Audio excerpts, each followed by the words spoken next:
Good morning, good morning, good morning. We are live for another one of Farouk Hunter's Morning Rants.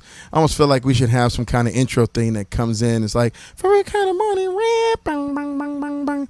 But that's not the way. So we, of course, just to remind everybody about the format here, this started out of the insomnia that I had in the morning and the necessity to come out and speak. Halima Hassan, good morning. I'm trying something a little different, by the way. I'm trying to differentiate between posting on my page versus posting on my thing. But just by the amount of people who are in there already, I know from now on I'm just going to start continuing to post from my profile and not from my page. But I need to just share this over into it. So giving a second for people to come in. I'm just giving hellos this morning. Halima, assalamu alaikum. Like I said, I always want to greet everybody in the greeting that they feel the most comfortable and welcome with. So Halima, good morning. Or assalamu alaikum. Shaki Amaru Shakur Bey. Good morning. If you're a Bey, then assalamu alaikum. Kalima, good morning. Assalamu alaikum. Nika Dakri, good morning. Hakeem Ziad, good morning. Shalom, assalamu alaikum. Bert Ola, good morning. Yolanda, good morning. And Yusuf, assalamu alaikum, my brother. Good morning. Always good to see you here. Brother Shaki says hello. Okay, let me make sure I give you a hello then, brother. So like I said, always I want to greet people. I believe strongly in greeting people in the way that they desire to be greeted and the way that they desire to be known. And I never want to insult anybody when it comes to that. I think it's very, very significant and very important to show people respect for who they are, what they believe in. And in this morning, as always, I do that because I tell you that your belief system, we're all here to try to be better people.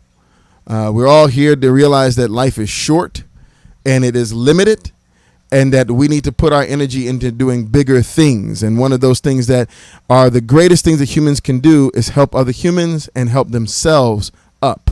So this conversation is always about freedom. And we are always going to continue to talk about how we can achieve freedom and assist others to get to a free space, because freedom is the most wonderful platform for individuals to seek out their growth and become amazing. Assalamu alaikum, Charles Abdul Hakim. Amina, good morning, Amina. Assalamu alaikum. Samaya Ali, good morning. Assalamu alaikum. Janice, good morning to everybody. And like I said, now getting into the topic for this morning, Amira Rahim. Assalamu alaikum, my sister. Love that sister. Love your family. Hope the boys are doing well. They get a topic this morning. Here's what I'd like to talk about. And let's make this a conversation. There's going to be some learning here, but there's also conversation. Bert, Ola, man, you got to give me an invitation to speak in Sweden or in Oslo. And I guarantee you I will come. If you give me some kind of invitation to speak or come and talk to people in Oslo or in Denmark, I swear to you, I will come. I'm looking for a good reason to spend some time in Sweden. Cheryl, good morning. Salahuddin, assalamu alaikum. So this is the topic this morning. Two things I want to talk about, right? This is a dual situation. One thing that I need to talk about is the incident that kind of happened the other day. It wasn't an incident. It was actually a blessing. But as this blessing happened, it dawned on me very quickly something that I think a lot of us, we sometimes don't think about. And the reason that I know we don't think about it is because when it was happening to me, when I saw it, I realized that I was not as aware as I'd like to be. And I'm putting this thing out here somewhere. And what it was is I was at my brother's house. And I was my brother Isan, my older brother Isan. And if you know about the structure and how we were founded at Freedom Nation, it was my brother Isan, myself, and my brother Mukhtar that decided to just sit down at the table. And then my sister Karima. And we formed Freedom Nation, and we decided to fund all of our earnings, everything we own, everything we earn, everything we have, and put it in the Freedom Nation to just make it happen. We thought it was just talking too long. We need to make something happen, right?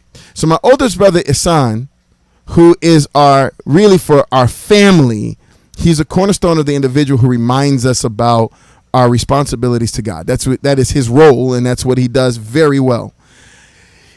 On his wall, he has a set of blackboards for his kids. And those blackboards that he has for his children, on one of them, he has there, we pray every day for such and such. Bonnie, good morning. Robert, good morning. Gregory, my cousin, reunited. Love you. Good morning. Tafari, I miss you. Come see us. We're waiting for you. So he has on this, we pray for every day. And he has the names, the names of people in our community that we grew up with that have died. So what a wonderful reminder. My brother in his house has on the wall a list of all the people from our community that have passed away. Now, that's our community. We're part of the largest community of humans. Then we're part of the sub-community of Americans. And we're part of the sub-community, I'm talking about myself, of African Americans, and then the sub-community of Muslim African Americans. And in there there's some overlap with the community of Muslims that we happen to find ourselves involved in. So I'm just talking about the community I grew up in. I'm not talking about being beyond that, because I'm going to expand this in a second. The community I grew up in, I realized that we have lost 40, 50, 60 people that I grew up with. Not a couple, 40, 50, 60 people, including my own dad. Right? The one year my dad died, I lost 6 members of my family at once. And why am I bringing this up? I don't want to talk about doom and gloom. That's not what we're here to talk about this morning. This is not a rant about doom and gloom. But we are talking about those who have passed out of our communities. Now, in your sub-community, people that you knew, that you walked with, that you talk with every day, whatever that sub-segment is, however you have sliced your life, you have people that you're involved with all the time, that you've shared conversations with, broke bread with. Good morning to Mustafa, assalamu alaikum. Khalil, assalamu alaikum. Saeed, assalamu alaikum. Abdulwahi, assalamu alaikum. Tim, good morning. How you doing? We have people that we have walked with. And as long as I have been alive, I have always known that people who are underserved in their society have always desired to be in a space where they have freedom over themselves and freedom over the way they think and they act and the way they raise their children. For as long as I've ever known any people, this has been a desire. And it dawned on me at that moment that I was looking at the names of 40 people who would never see that dream to reality. And I know that's a little long way to come about it, but I want to say it again. When I was looking at the list on my brother's page of the people who we grew up with who have passed away, it became very clear to me that this was a list of people who would never see a free society for their set of underserved individuals. I want you to take that in just for a second. Like, receive that, right? Actually, let it enter into your soul. Receive that all the way. As we sit here and we have conversations along this platform that's Facebook, right? Or in real life, or on our off time or otherwise, there are people who you have grown up with who will never see the things you are talking about. And then you have to ask yourself a question. Why? Why is it that they won't see that? Is it because they just died too early? I know some people have died 18, 19, 20, 25, 31, right? Or is it because those of us, while we are living and capable, have not applied ourselves appropriately to make it happen before we exit? Oh, there's the point. That's what we're talking about today. Those who have missed the opportunity to be a part of a functional, ideal community. And think about this. Here's where I want you to think about it.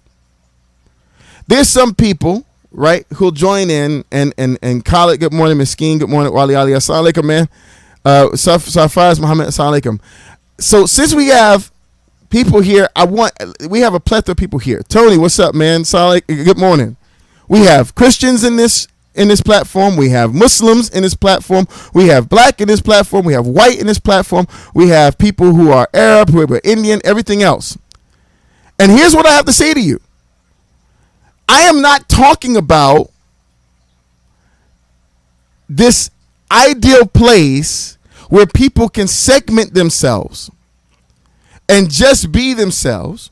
That's a part of it. People want to be themselves. No one should be forced to acclimate to anyone else's system or integrate in it. Nobody. If you are a redneck, you should be able to be a redneck. If you are a African American who practices voodoo, you should be a voodoo African American. My point here has nothing to do with my religious background or my color. And I'm happy to say I'm an African American. I'm a black American Muslim. But it has nothing to do with that. It has everything to do with the true value of people. We are all connected to one another.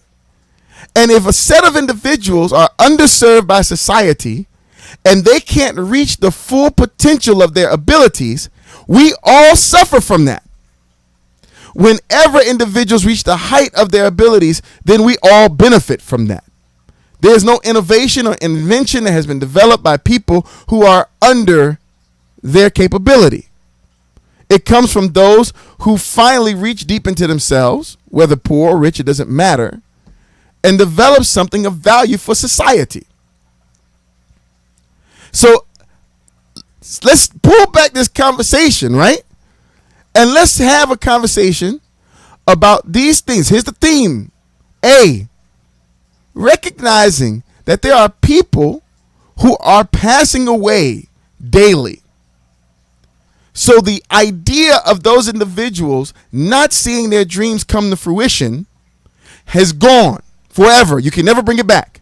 My dad will never see Freedom Village. Ever.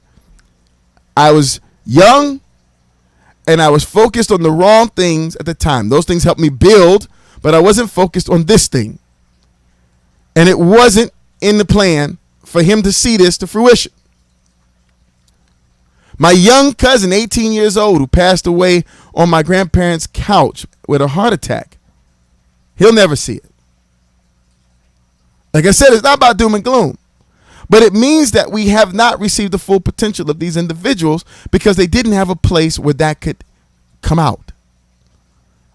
Kurum, Assalamu alaikum, good morning. Henry Muhammad, Assalamu alaikum, good morning. How you doing? So they didn't have a chance, and feel free, let's go and let's make this a conversation, y'all. I don't want to be the one talking. This ain't a sermon, it's a conversation. We live on Facebook. Let's make use of being live by having a conversation. Yusuf Rios, I know you got something to say about this. So throw it in there, man. Comment, conversation, I'm open. Let's get it in. So, like I said, think about this, and I want you to hold this. I want you to hold this with you. That the reason that these individuals will never reach their full potential is because them themselves and you have not put aside the things that are not progressive and focus your energies on building a physical space where those individuals can reach the height of their abilities for themselves and for other people. Now, I'm saying that, and as I'm saying that, I wanted to kind of segue into something bigger. You know, at Freedom Nation, we are not set up or as developing our own community. That's not something that we're doing. Let me be clear, we are not. There are communities within Freedom Nation. Freedom Builders is developing its own community of builders.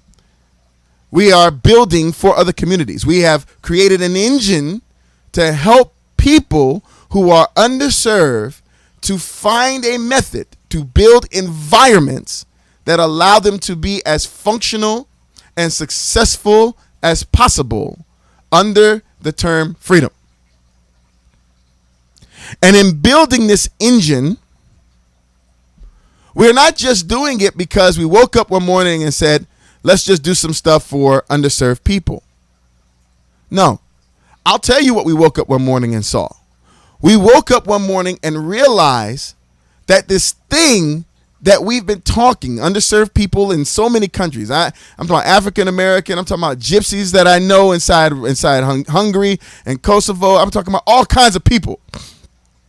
This thing that we're talking about, building the ideal space, is happening at a rapid pace right now.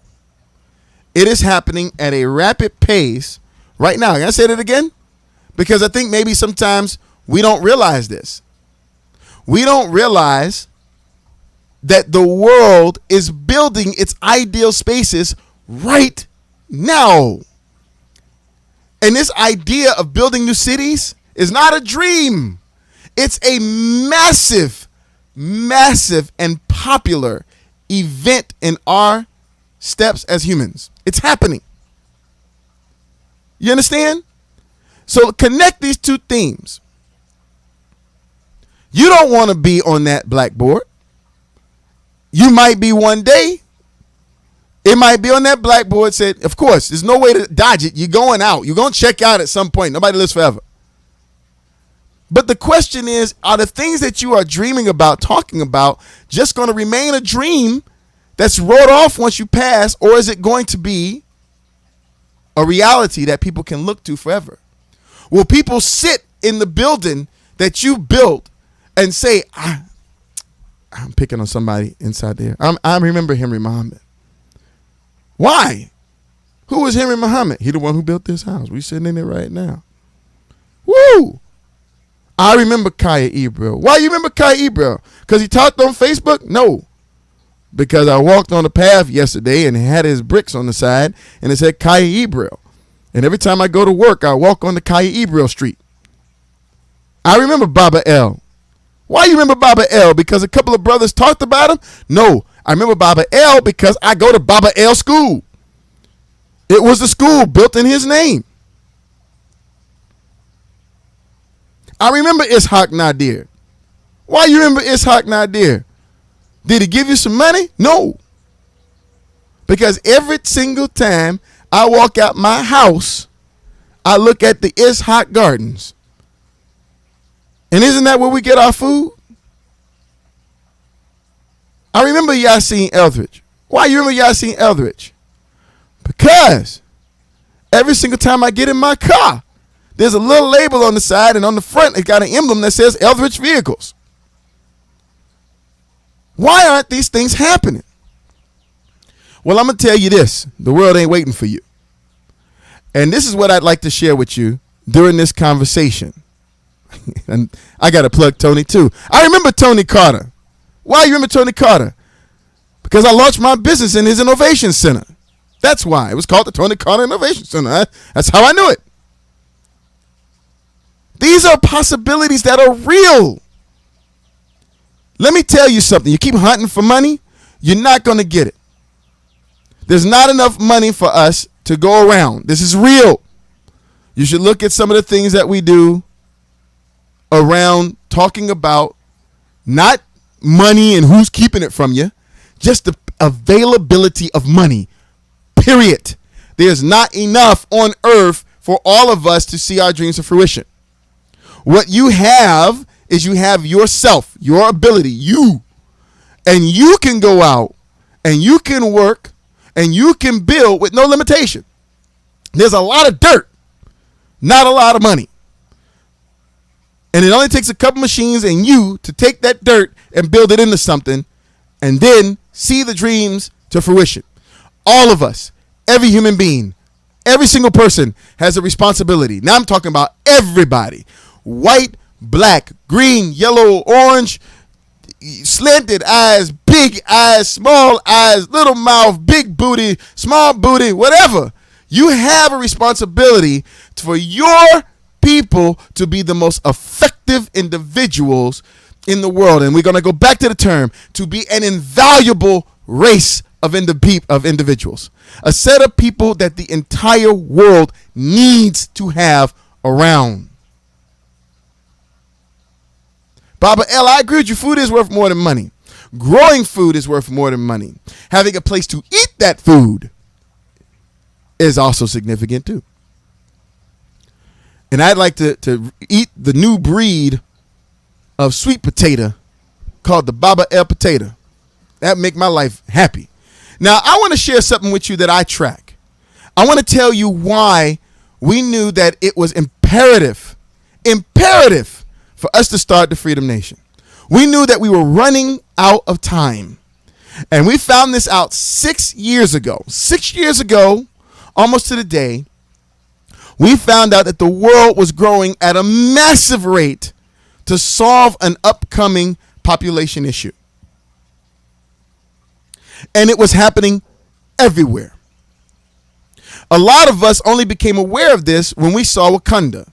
A lot of us had in our heart the desire to build the ideal city or town for our set of underserved people, but were either afraid because of previous stories like Black Wall Street and Rosewood,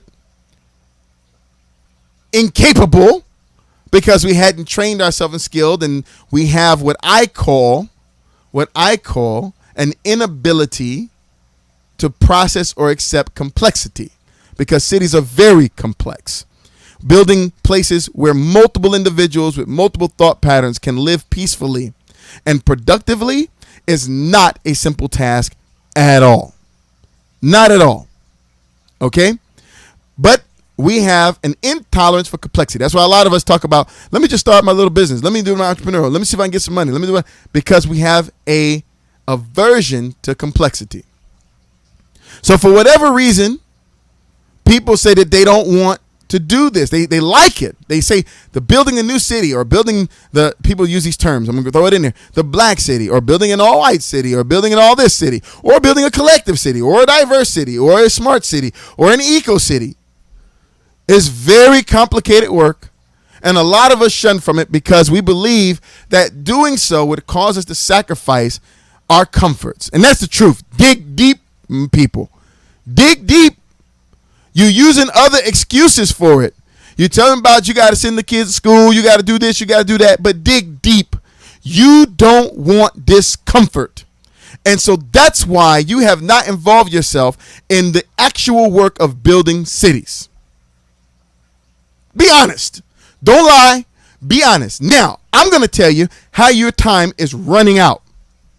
At wall that I spoke of in the beginning, there's a lot of new people in the conversation, but I spoke of this wall in my brother's house. We had a list of people that we grew up with who have all passed away. Counted 40 people. I know them from all ages, 18 all the way up to 65, 75. We've buried them all. My father, his father, all of us. We've buried lots of people who will never see the things that they talk about come to fruition. Ever, ever, ever, ever. And whether you believe in God or you don't, you damn sure better start believing in death, because it's coming. And that means that you got a time limit on what you can and cannot do. Crystal says, I am trying extremely hard in helping our people increase their cash flow. Yet many don't want to divorce struggle. They love to be married struggle. Let me just be honest with you. Cash flow is something you can do, but cash flow won't solve the problem. Now, let's get into it. Let me help you understand exactly where I'm coming from. Wakanda, and that's the topic of this, is real. It's real. You talk about these ideal, intelligent, technically advanced African cities. They exist already. They're building them right now.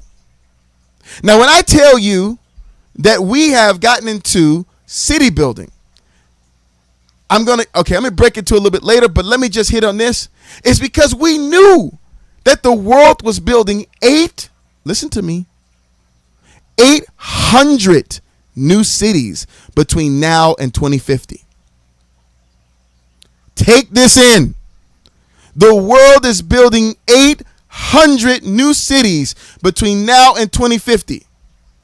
And you are sitting here thinking that this is something you shouldn't be involved in, because the only thing that interests you is, I can't live in no place that ain't got no internet. I can't be nowhere that ain't got no McDonald's. I can't be no... Listen, it takes hard struggle. A lot of these cities are being built on reclaimed land from the ocean. You know what that means? That means that the land wasn't even there. They walked out and it was just water. And they had to spend money and hardship just dredging the bottom of the ocean for sand to rebuild the land itself. Now, we here in the United States, 97% of our country is rural. If you're in Africa listening to me, then you've got more rural space than you could possibly imagine. 98, 99%. But yet, we got people reclaiming the ocean, like Nusungdo in Kenya.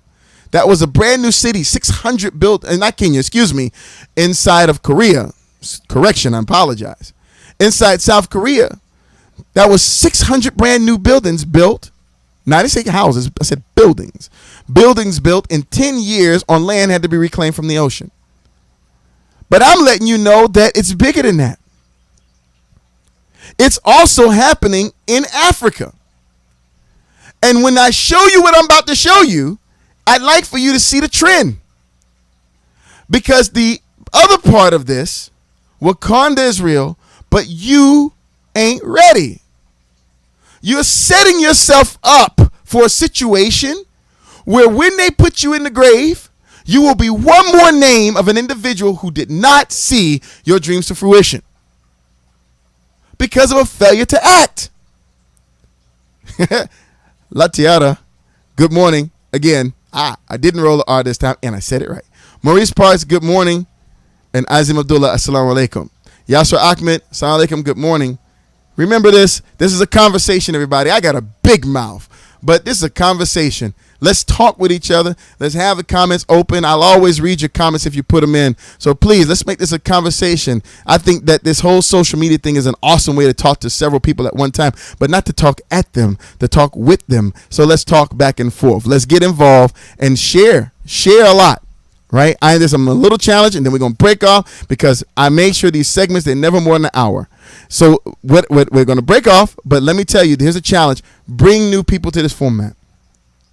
All the people that you believe that are in your life that are the ones that are there to help you to build the ideal space. When I say I want to build the ideal space for us, then invite that us to have a part of this conversation right now. Invite that us by sharing this video with who us is for you. Invite them by sharing this video with us. Kosh Day, good morning, brother. Right? Oh, Lasciante. Did I say that right? You tell me if I didn't. Tell me later on if I didn't say that right, Lasciante. Good morning. Done this was shared in 5 different circles. So share it. Share it because this message is about what we can do. It ain't about what just I can do or you can do. It's what we can do. And I want to share this with you. So look over here. I always have a feel I point the wrong way. Ooh, I'm going to use this finger that way. Bam. Well, there it goes. Okay. I'm pointing over here, and we're going to look at this. I want to just hip you to what's happening. Those of you who believe that the ideal city, the ideal environment for you to reach your potential is beyond your reach, I'd like to educate you on how big of a trend it is. How many people are already engaged in doing it? How many folks have said that I'm going to do it? At Freedom Nation, we set up the Freedom Labs here. We put our bodies and my family here. And we started to learn how to build these cities by testing on ourselves. And then we brought a space to prove that we can do it because we know that our people should be a part of building the 800 new cities that will be built in the world. We realize that the people building those cities will be the ones in control of the lifestyle in those cities. And it is the best way for them to build something wonderful for themselves. Billy, I'm looking forward to seeing you at this. Billy Coleman is in our next boot camp. He has said, I am going to commit my life to being a city builder, and I'm coming to the Free Folks Boot Camp in October. I would suggest anybody who wants to make a real commitment to join that boot camp, inbox me, and I will give you the information immediately. The opportunity for you to preserve your space is literally closing by the end of next week. Abdullah, assalamu alaikum, good morning. Tino, good morning, brother. Haven't seen you in a minute, too. Okay? This little article here on CNN, this is on CNN, so if you're doubting any credibility whatsoever, well, maybe CNN isn't credible, maybe they are. But anyway, the point is that they're listing Just 3. I think what's not credible about what they've done on this listing is only showing 3 or 4 of the cities that are being built in Africa. But when you look at these cities, you think, oh, wow, Africa's building that? Let's get into it a little bit more. Come on. I'm going to share some videos with you. I'm not going to go long with them, but I want you to know that you received this information. Here is a city that I visited when it was first introduced in Nairobi. So when they first introduced the concept of Konza Technical City inside Kenya, we took a group called Geeks Going Global. Geeks Going Global was our discovery engine for Freedom Nation. We went around. That's how we got to the 38 countries. We took people to startup spaces, eco villages, all that kind of stuff. We sat with government officials. We sat with tribal leaders all over the world in order to identify how to build strong cities, strong environments, strong economies, strong social spaces. Ishaq, that is what's happening with gentrification in many cities, with urban cities. Now, and I'm not even talking about gentrification here, okay? I'm talking about people taking vast spaces of empty land and building ideal cities so their people can reach their full potential. One more time.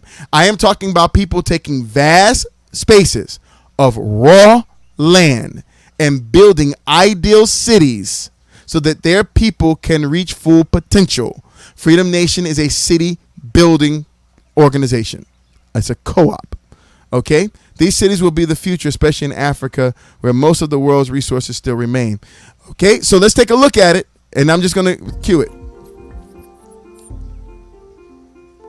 In 2011, the government of Kenya announced its vision for Konza, a new technology city to capitalize on the country's fast-growing economy, its booming technology sector, and its well-educated population. With an emphasis on sustainable living and cutting-edge design, the vision for Konza has already generated considerable interest from investors and multinational companies. Meanwhile, the media has started talking about Africa's Silicon Savannah and how Kenya may one day rival India and China as a high-technology giant.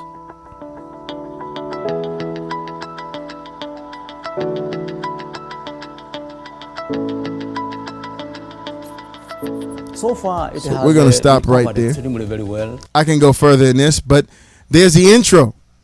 Now, that's Konza Technology City in Kenya. And let me tell you right now what is happening in Konza Technology City in Kenya. I don't know if I have that video to cue right quick. I don't. But the first set of buildings are going up. And guess who's funding them, by the way? Guess who's building them? Because we didn't hear the call. Now, in 2011, they made the call for us to come and do that. And I'm telling you, I have a segment that I could probably play. I'd have to find it. But as a matter of fact, I have a segment that I could play. And while we're talking, I'm going to see if I can find it real quick. It is a video that we took while we were down inside of South Africa. And as we were in South Africa, we met with the head of the Innovation Hub in South Africa. And in meeting with the head of the Innovation Hub in South Africa, he made this beautiful statement. He said that we would rather do business with the people from the diaspora.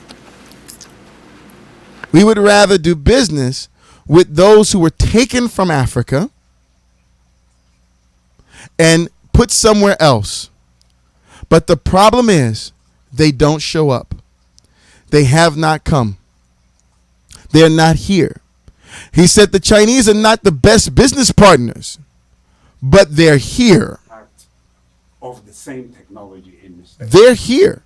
Okay. While it's still useful in the So States, you hear it in the background. IBM and I want to share this. Hold on. Let's see if I can throw it up here real quick.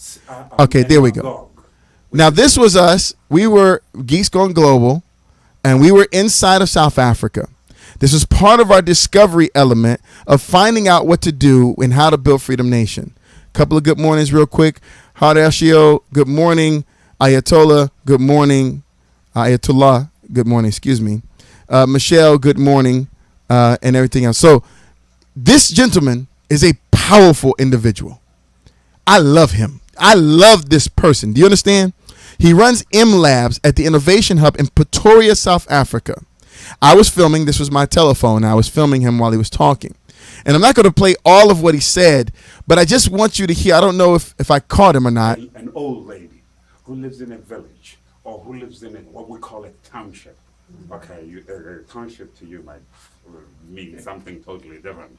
But what it is here is those had computing used against them. And it'd be the first time they have computing that they can get out of their hands. Let me see if we can go a little further. And we believe the impact of computing. I'm looking for you guys here. Let's see if we can get there. Change the dynamic. Is seeing dynamic. Let's go. Here we go. Will begin to change that dynamic. And also what will help change the dynamic is seeing you guys here and hoping that there will be seeds planted in each and every one of your minds that we need to come back to this place. We need to do something for this. And not really to come do something for the black folks in here. Not really, although that would be nice. You can do something for yourself, which has the spin-off effect of being good for the economy in this particular place. All right. So this was quite some time ago, 2013.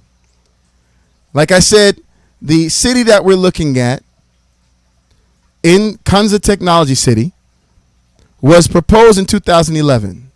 They had a humongous event in early 2013 in South Africa to talk about the new cities of Africa.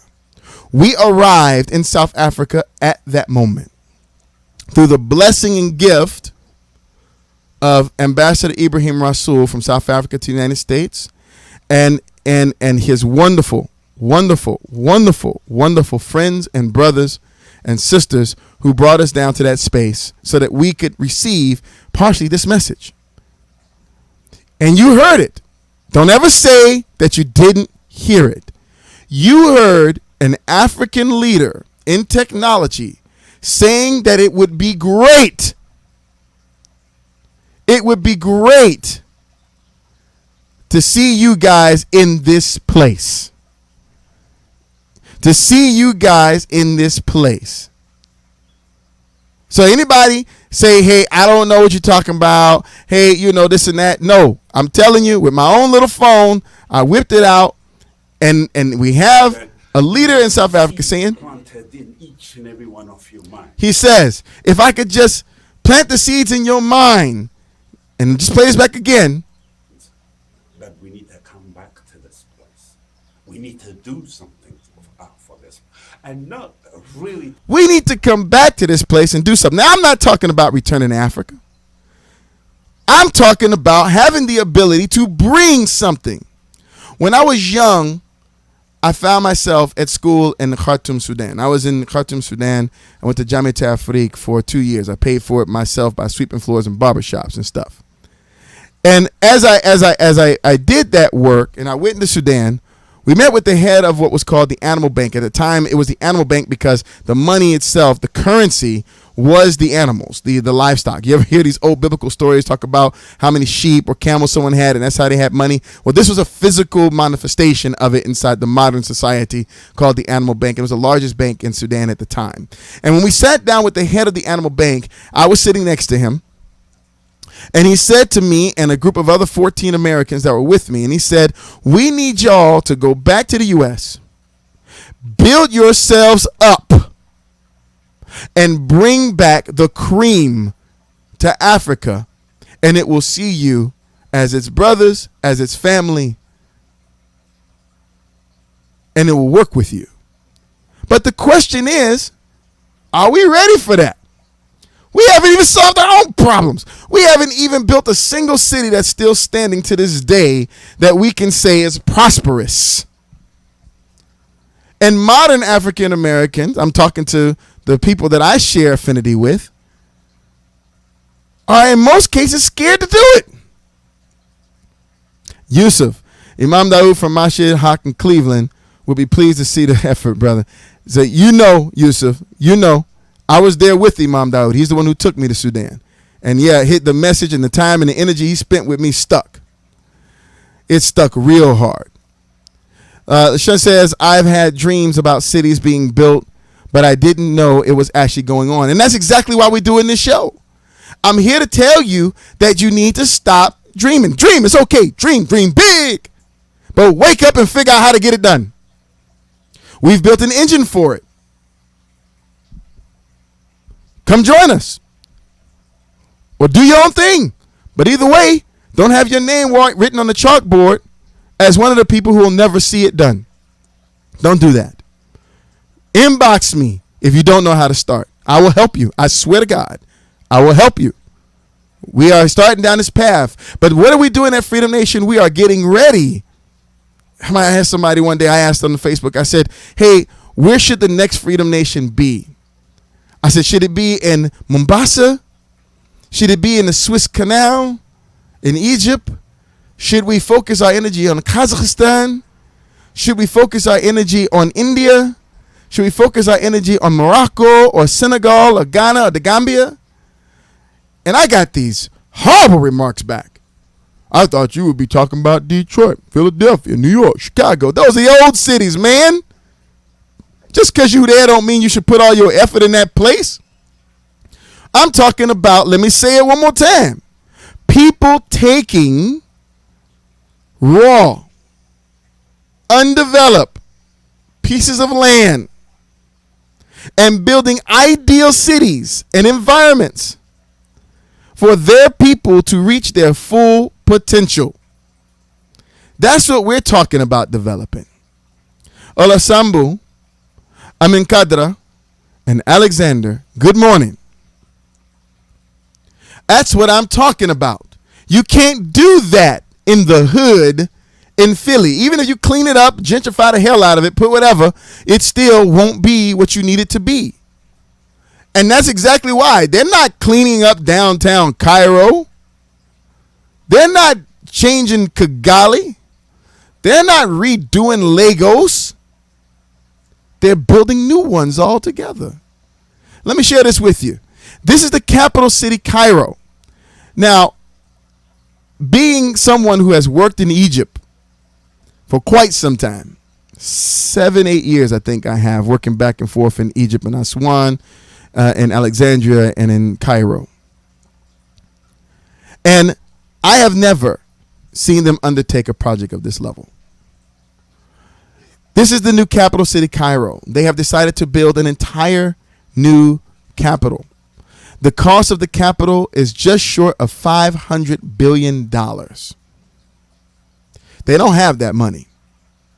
And they don't have any of the diaspora who is capable of coming back to help pull it off. So let's get a little deeper. Let's look a little bit. I just want to share a little video. This is a short one. I'm not going to play all this at all, just a little bit of it. You ready? Let's go.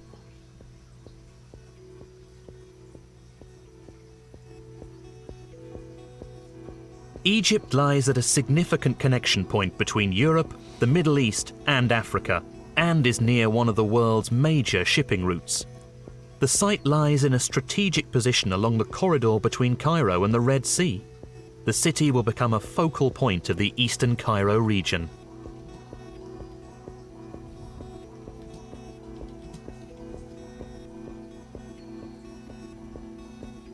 Let's stop right there.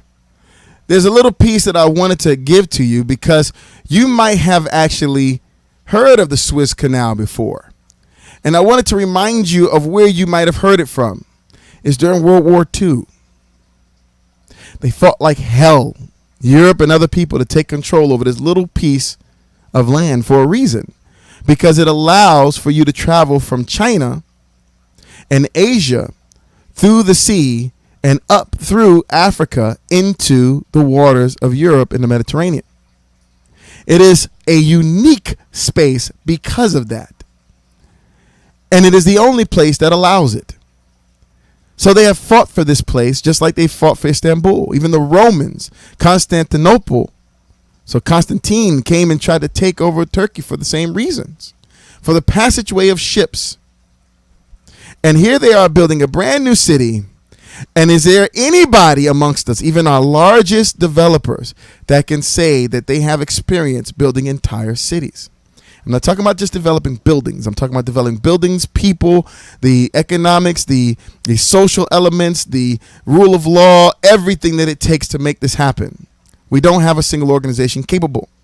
So we're not just trying to build this ideal space in the United States just because we want to be players. We want to be involved. We want our underserved people to be part of leading the effort to build 800 new cities. It's not okay that the only folks that are doing this are the same people that have been oppressing other people for so long. We don't want them to continue to expound on those systems that then put more people in debt. Inevitably, borrowing enough money to build the capital city, Cairo, the first $2.5 billion came through the development bank in China via way another investor in Qatar. That means it's the same. It's a new guard, but it still ain't them. No one in that space has built up the skill set to make this happen, and they had to reach out to do it. So you still want to argue with me about the necessity for us to build our own city? This ain't about just black empowerment. This is human empowerment. And more than human empowerment, it's about being part of a trend that is impacting our entire world. Let me read a couple of comments back as well, by the way. Said this is a conversation. Rolling up, we got Vanessa. She says, Vanessa, good morning. I love that sister. She's so awesome. So awesome. Y'all better figure out who Vanessa Braxton is. She's a mover and a shaker. She kicks butt. O'Neill says, exactly, absolutely terrified to attempt it. Yes, many people are terrified to attempt building new cities, but they're not just terrified about building cities that have their own names on it, where there's, O'Neill Boulevard or Olasambu Walkway or the Amin Kadra Gardens or the Jeremy Murray special sweet potato that was put together. No, you're afraid to do that. You're not just afraid because they blew up Black Wall Street. You're not just afraid because they killed the people in Rosewood. You're afraid because you realize that it's something so complex that you might spend your life failing, and that's a stupid thing to do. You are afraid that it will force you into a hardship that you are not ready for. You're afraid of cooking on an open fire until you have the ability to build a stove. You're afraid of digging a well with your own hands. You're afraid of living in temporary shelter as you build the permanent one. See, I've been in China. I've been in Dubai. I've been in UAE. I've been in Malaysia when they were building up. I remember being down there, and look, I love Malaysia. But when they were building the brand new city Putrajaya, and I used to go underneath the bridge and see all the Cambodians and the Indonesians sleeping under the bridge because they had just built it in the morning before and worked so hard to build the buildings that they were sleeping on the ground under the bridge just to take a break. You don't want to do that. You don't want to build a new city because you like your life. And for whatever your complaints you have about your life, you're not willing to go through the hardships of doing everything for yourself. Now, I'm not telling you that that's unnatural. That's very natural. That's very human of you. But don't be surprised if your name ends up on the blackboard as one of those individuals who died and never saw it to fruition. This is something for those who have the strength and the willingness and the courage to actually see their dreams to fruition. And unfortunately, those who are underserved in society have a minimal amount of events in their life that show them that breaking out of the norm will be successful. But you got to do it, or else you're going to miss your shot. They'll put you on the blackboard. So let's get a little deeper into this, because I also want to use this as an educational piece to talk about what's going on in the world so you understand the power and the necessity. Now, let's pick on Vanessa Braxton for a second. What I'm about to show you next is the vision that people have for these other cities. And the stores that they put, when they draw the diagrams, they put the names of other stores and stuff on the thing. That's how they show the walkthroughs. Vanessa is building a franchise of tea companies to replace Starbucks. So next time you design the ideal city, you get to that point, the next time Freedom Nation does, you look at the Freedom Nation mock-up, what you going to see? You're going to see the name of Vanessa's store as the ideal retail spot inside the ideal city, because that sister's getting ready. I need you to be ready. I need you to jump into this program. If you need a way to get in, there's no way to do it easily. But if you need to be involved, if you have not evolved your thing up quick enough, come on. Let's work. Let's work together. Let's get it done. I'll help you. We'll help you. We are a co-op. We are individuals working together. We understand that the group is the only way to empower the individual. Right? Let's read a little bit more. You're correct, brother. We need to get ready by putting in the work. New Africa concept is live, my brother. It's live. The concept. It is. We having a conversation. We see these pictures and they blow our mind. We say, Wakanda. Woo! Wakanda. You see it? You see that spaceship that flew over there? You see that sister with her bald head? You see that other sister? She had the whole little flight thing, whatever. And then that, ooh, yeah. We can do that. And then you realize it's a movie. But is it? It's something you can do. Here's a wonderful article on Medium. I'm going to post it over into there. It talks about Wakanda being real and the actual efforts of people to build these types of cities in Africa. Take a look at it. It's happening for real. And that's what our conversation's about. It's real, but you ain't ready.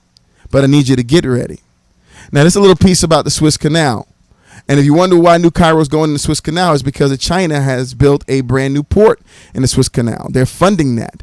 And it is key to their growth. 2025, China wants to be the largest producer of smart technologies in the entire world, which is why Trumpy Trump is out there right now trying to find ways to stop them and resist them.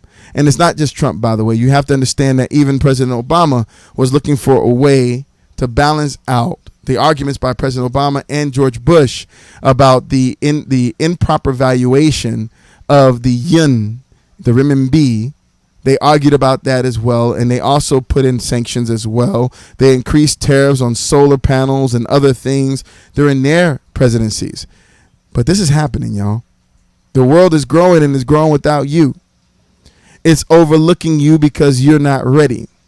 And the first thing that you need to do is build a space here and show that you're capable.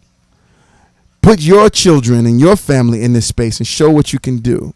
Let's do a little more. Good point. Exactly, says Casa J. Mansa says, I have had plans to build sustainable cities in Africa for over 10 years. Time to actually do something, Mansa. Now, I said that they building the first building in Kansas City as of 2017. They announced it 2011. That's an entire government. And it took them 6 years to get to the point of announcing something. Several years before to plan it. 8 years of preparation before they got a building on the ground. Freedom Nation is building buildings right now. We're in our 6th year. We're in 5 years in. Some of you say, hey, what's at the Freedom Nation? I had a brother ask me the other day, something that just has not left my mind. If I come to Freedom Nation right now, what am I going to see? I said, you're going to see a hell of a lot of hardworking people on a really big piece of land making brick and materials to actually get things done. But if you're expecting to see an entire building up, but from the time we just had the idea 5 years ago, I'm telling you, things just don't work that fast when you're doing something amazing. But you just keep going and it works. Right? It keep going. And it's a lot harder when you're financing it yourself and you're not taking these loans from the bank. Because the brother was asking me, of course, they take the loans. I mean, shit, it's easy if you take the loans. Take the loans, but you don't own that. Stop walking around here talking about you own something that was loaned to you. That's bullshit. Excuse me. There's mommies on this thing. I'm about to say some bad words. That pisses me off so much. You don't own that. All you did was build for the bank. If that's what you want to do, you want to wake up every morning and say, wonder how I can build an ideal thing for the bank. Go for it. You go build for the bank. Build for the bank. But that's not what we're doing here. We're creating freedom. And yeah, the on-ramp is a little harder, but I think we're doing pretty darn good since it takes countries longer to build their cities than it does us. All right. Assalamu alaikum, sir. How will these spaces be defended? Crystal, I would suggest that you read a book, but I'm going to tell you, and I would suggest you read The Principles of Freedom. Go on Amazon and do that. I'm only saying that not to plug the book, but I'm saying that because there is some answers in there that I think are not always hard. We end up having to repeat the same things over and over again. But I actually don't want to take an abundance of time dealing with fear. I don't. This idea that people are trapped in their fear and they can't get out of it. That they are so afraid. There's an idea of protection. There's a legality to protection. We're going to do the right things to protect our space. I love my children just like you love yours. I don't want to see anything bad happen to them. I love your kids. I love you. And the thing about it, I don't want to see anything bad happen to a space that we put together. My kids work at Freedom Village all day, every day. They live there, right? I would not put them there if I thought that they were under harm's way. I'm not that kind of soft individual who just ponies up his children to anybody. So, hey, read the book, take a look. We talk about internal security prior to talking about external security. You need to take a look at that. The motherland has what we need. Yeah, but so does the land right behind your house too, Ishtak. We need to also remember that we have lands right here in the United States where we're citizens that we can take advantage of, and we can do these things. Yusuf, Imam Abdul Malik from Masjid Taqwa Brook. Yeah, I would love to talk to Imam Abdul Malik. I think I've missed him a couple of times. We've talked more than once, but you know, I'm all in having those who are spreading the word actually connect with those who are actually making the word reality. Kasha J, honors for sending me the link. Definitely to see and hear this. Yusuf needs to come into this. Let's take a look. Cash flow appearing once again, says Crystal. Cash flow, look, you can solve cash flow problems. Before we started the Freedom Nation, we actually started a training camp, a boot camp, the first one in the entire United States for training people how to do software. And we built our funders, myself, our organization, my brothers, other people. We built our funders. You can do that too. You don't have to go out there and beg for nobody's money. Let's take a look real quick. Just sent you a friend request. Let's keep going. Bro, thanks so much. I'm going to respond to that, though, by the way. Watching from Morocco. Morocco, I have one thing to say. Brother, if you're in Morocco, Labes Ahmed. Assalamu alaikum. Philip says thumbs up. And Philip leads programs all around the world trying to find out ways to better educate people and learn from educators. He is awesome. He calls it Edu on Tour. It's awesome. Kasha, feel free to contact Brother Farouk. He is good, bro. I'm still just kind of reading through, so I want to make sure I address comments. What's up, Farouk? DC, what's up, baby? DC, what's up, man? I'm looking for the second thing. I had so much fun sitting on your show, talking with you, man. I thought it was so informative to other people who watch. It was beautiful, man. And come on over and get some grub again, by the way. Mine is a small organization, and yet I was invited to meet the corporate leaders and the ambassador of Ghana and the rep of Nigeria. I was the most out of place guest amongst the giants, and yet the future ambassador of Ghana saw the look on my face. Now, I'm not going to read all of this, but he said, what can we do together to help the people of my village? All I do is teach people and turn poop into food waste into energy. Oh, okay. Not big projects, investments like they were speaking about, blah, blah. So, Janice, if you're doing poop into energy, then let's sit down and talk too. I have some spaces where you can just let loose. Because Janice obviously saying that she's ready. She's ready. She's ready. You know, she wants the energy plant down at Freedom Nation to say, Janice poop. Janice poop energy. Love it. Love it, right? We should do this. That's how it should be.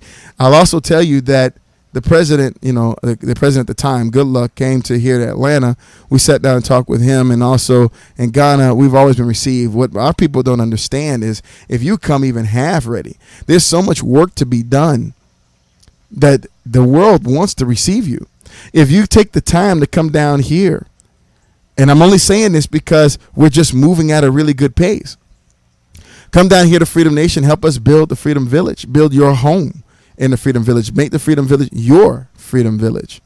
Then you're part of those people who have the solution. Let me add a little more to this because I want to get through a little bit of this content. I want to show you this one. This is Eco Atlantic. And look at this. Ronald Choguri. Now, first of all, let me just tell you right off the bat, Choguri is Indian. And so they're ready. Let me tell you something. India is damn ready to build. They're building 1,000 smart cities themselves. Yeah, I really did. No, excuse me, 100. I apologize. 100 smart cities themselves. And they are redoing the entire infrastructure of the country.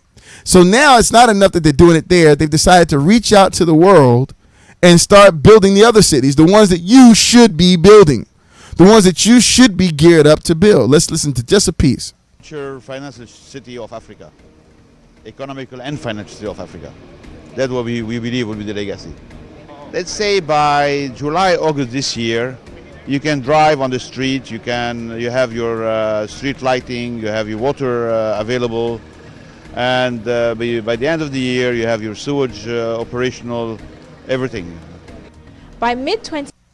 By the way, this was shot in 2013. So Eco Atlantic City is on its way to completion. These projects are huge. They take 10, 15, almost 20 years to actually build. But it's already happening, right? It's happening. You're not ready. They're doing it without you. Like the brother said, we'd love to have you here, but we can't wait for you. All right? Tatu. Tatu is another African city inside of Africa. Brand new city. Right, I'm just take a look at it. I'm just kind of giving you the pieces. We're gonna run through some of this kind of quick. This is also in Nairobi. All right, Tatu. There's the lifestyle that's being lived in Nairobi right now. This is what's being created. Why is that couch not made by you? Why is that not the DC Listen to Me couch? Listen to me. Listen to what I'm saying. Why is that not the DC Listen to Me speakers inside the pillow so you can hear me talk about my program? Couch. Why? Why? Because we're not ready. And we need to be ready. Let's take another one. Today, Tatu City was launched. The project, driven by Heavyweight, the Renaissance Group, and Tatu City Limited, aims to build a brand new city in Kiambu County on 1,000 hectares of land, which will cater for 62,000 residents. There's nowhere else in the world I would rather do this project. And this is what Did he sound very African to you? is referred to a holistic lifestyle city. It is built on a work, live, play concept, complete with residentials, retail spaces, commercial, tourism, social facilities, and recreation. So I want you to take a look at what I'm saying here. Think about this for a minute. Your inability to be ready, your inability to sacrifice, your inability to live in a tent for a little while you learn how to build brick and build houses, your inability to sit down and turn off your electricity until you can start producing electricity that turns it back on, your inability not to live without these comforts is taking the exact same people who caused the problem and allowing them an entire new opportunity to build our future. You think it's a good idea to have the British back building all the brand new cities and have all those African people indebted to them all over again? But this is what happens. Now, we're nearing an hour. I'm not going to go over too much. I want to get through some of this real quick, and then I'm going to go and look at some of the things I've said. Brother Farouk has the only sincere plan that I've seen. Thank you, Brother DC. Black Mama T and Vodkas. Hell yeah, Celeste. That's from Black Mama T and Vodkas. That is the sister Vanessa. And like I said, you will see Black Mama T's in Freedom Village. And I have to tell you, maybe you guys want to go out and build another city somewhere, and it could be the drinking city, but we just don't drink in Freedom Village. It's not. We don't consume alcohol. We high. We high every single day on being the people that are building the future for our folks. We don't have to take any intoxicants whatsoever.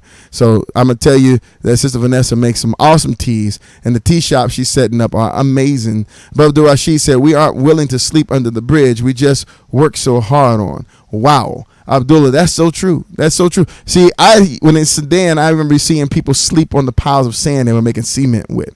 I remember people actually digging the holes that were the foundations for the footers of the buildings and living in the holes for up to 4 years, 3 years, 4 years. They would live in a hole for like 6 months. Then they would build that up. Then they'd live on the platform. Then they'd live on the next level. And the people would actually live in the building until it was done. These people were outside making brick every day. I grew up and I saw that in Sudan when I was there in Khartoum. I'd hear them out there, ching, ching, ching, just like I do in my backyard here at Freedom Lab when the boot camps are going on. I hear the exact same sounds, and there's the sounds of progress. And yeah, everybody went around and ate out of a big pot that was cooked on some fire instead of a stove and pooped in the woods. Where can I read about Freedom Nation? FreedomNation.me, my friend. I'm putting it right here at the bottom. FreedomNation.me. You want to go there. If you want to learn more, hit freedomnation.me/apply and apply there, and then get into it, right? What's the name of the book on Amazon? It's The Principles of Freedom. The link right above you is the link to it. I would suggest you get a copy. I have a copy. I will tell you, our good friends, really good friends at Dado Farouk Publishing, and yes, they're my friends because my name is Farouk and the company's name Farouk. That's exactly how it happened. I was in Dubai and I met the head, which is Dr. Khalid Al-Amri, beautiful, wonderful person, my brother in kind, who printed those books for us, The Principles of Freedom.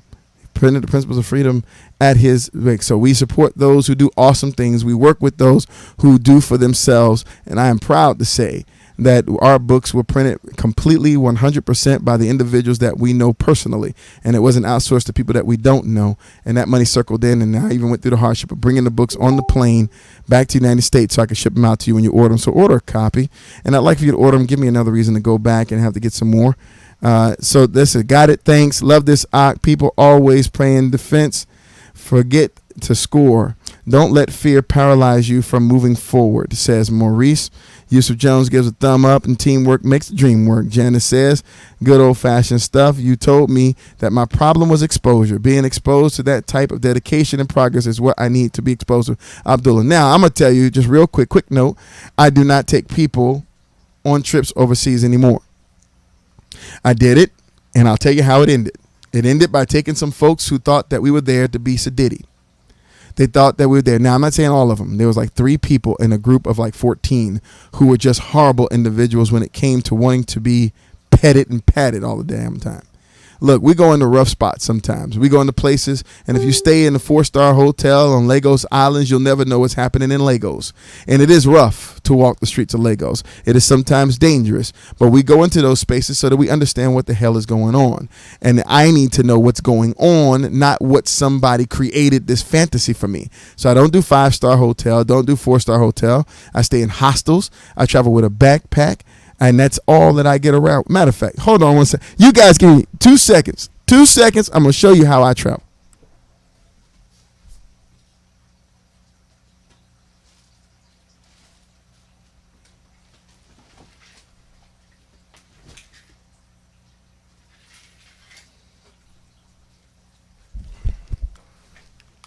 If you ever travel with me, then this is how I travel. This is it.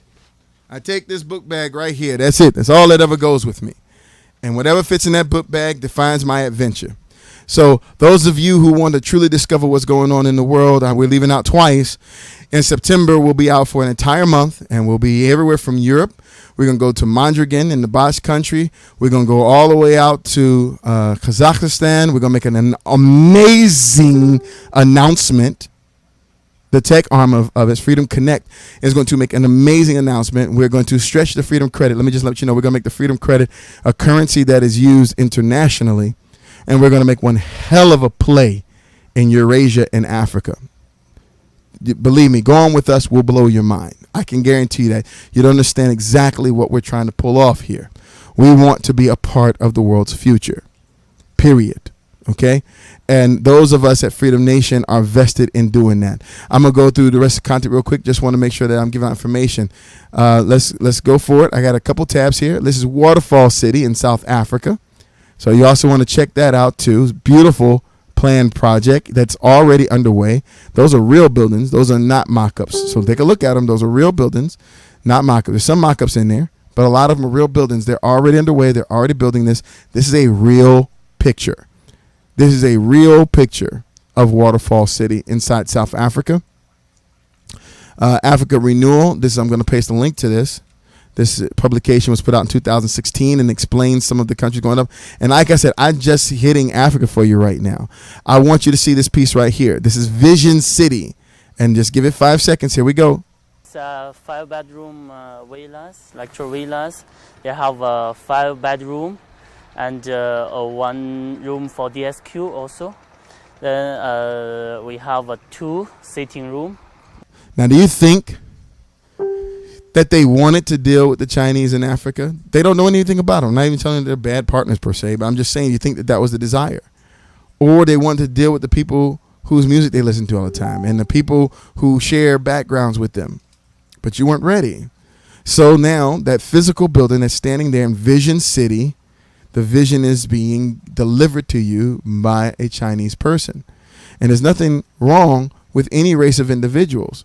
I'm just saying that every individual should have a good hand in controlling their own futures. And they should do so that they can be successful and progressive for the rest of the world. Oppression is not good, and oppression comes in several different forms.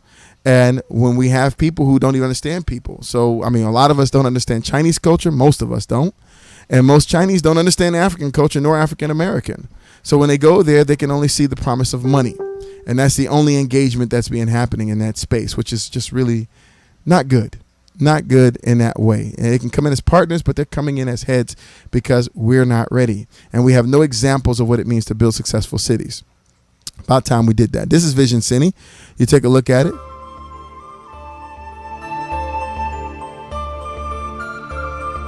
Why is the music in Chinese? Why are we seeing Rwanda?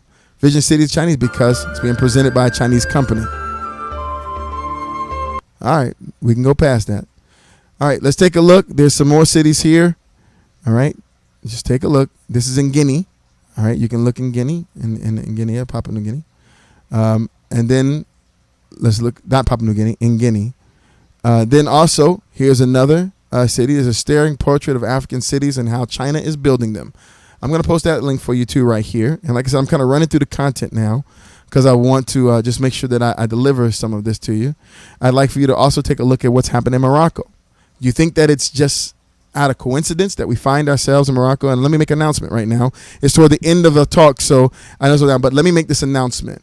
So Freedom Builders has been we are the official sponsors of the Solar Decathlon from the Department of Energy, the United States Department of Energy's U.S. team here. All right. So this is the U.S. Department of Energy Solar Decathlon.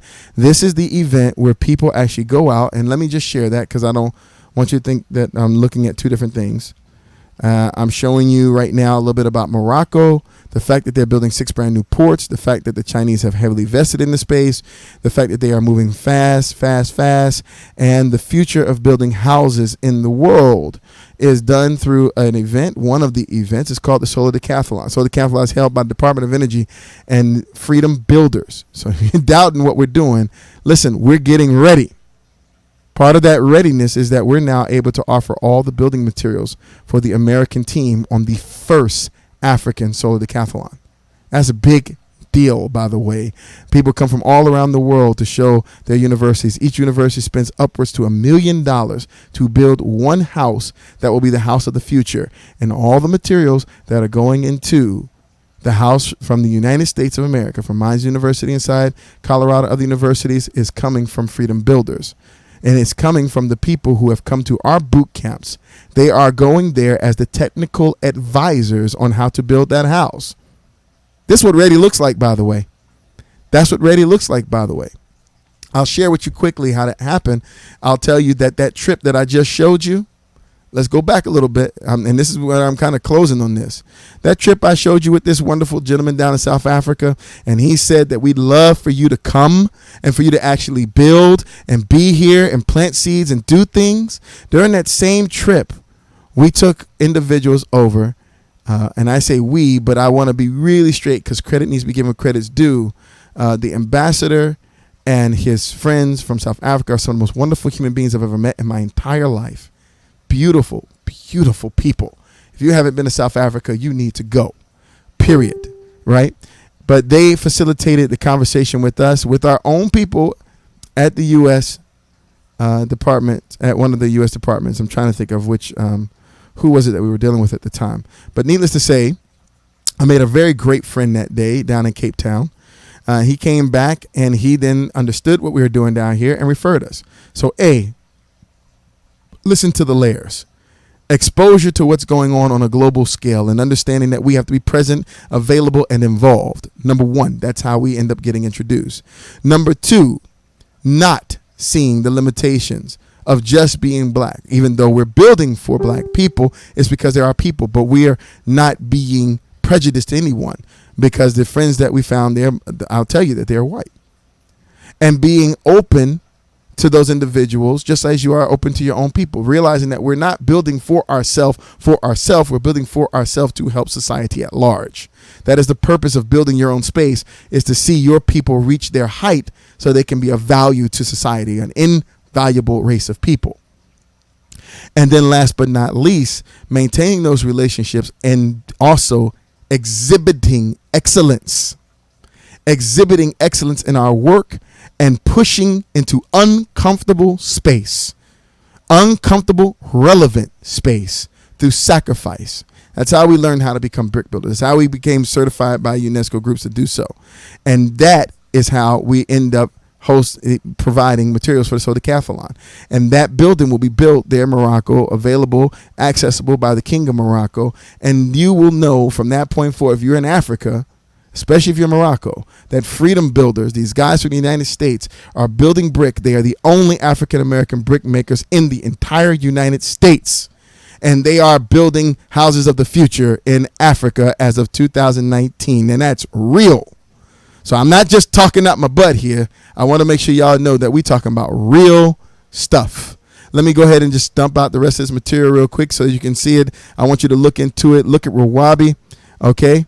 That's another one that's there inside of Africa. Take a look. Take a look at what's going on. They're rebuilding new places. Okay. All right. Take a look at what's going on in Djibouti. It's not necessarily a new city going on in Djibouti, but it's Djibouti just opened up the first international free trade zone in the world. By the way, this project that we've been following, the One Belt, One Road from China, this is the cause of all of this development inside of Africa from China. And Djibouti, they have a humongous port built by the Chinese, and now the continent's own single free trade zone. Okay, all that's happening. It's real. It's happening. And that is the end of my rant this morning. I got a whole lot of ranting in. I went 16 minutes over what I like to go.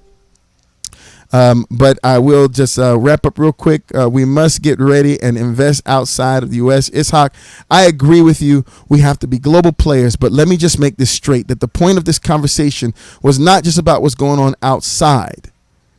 The point of this conversation was about our necessity to build something here so that we can show that we are capable of building anywhere. We have to solve this problem. We don't have forever to do it. I need, you need, we need people to start focusing on city building. It's a global thing. It's happening now. You will most likely, in your lifetime, your entire lifetime will be spent as this is a trend. And by the time it's no longer a trend, you'll be old. So it is our generation, those people right now between the ages of 20 and 50, between 20 and 50, to get up and start building cities for real. We've already started. You want to come join us? I'd love to see you, as long as you're serious, as long as you know how to be reliable, trustful, emotionally stable. We'd love to have you here. In October, we're having a boot camp. It might be our last one for a while, and we are training builders, and then we are bringing them out to build their houses in the ideal city above and before everyone else. Come join us, please. freedomnation.me/apply. freedomnation.me/apply. Please take time to create your citizen profile, even if you don't want to do anything but just be involved and aware and know what's going on. Let me make that a hyperlink because I didn't do that right. www.freedomnation.me/apply. And go and register. Why does it even pop up? There it goes. Okay. So invest in people, says Janice. So much of what you're sharing, I know firsthand, is real. Janice, it really is. She says, wow, this is what I've been looking for. So you found it. Come be a part of it. All right.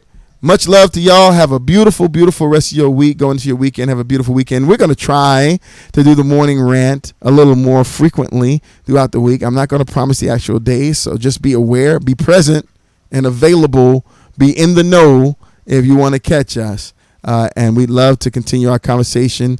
We love to educate, but our reasons for educating folks about what's going on is so that we can be involved, not just so you can have more fuel for your conversation. Get involved, y'all. Time is now. I don't want to see you on that blackboard. Much love to all of those who we lost along the way, those who will never see the dream.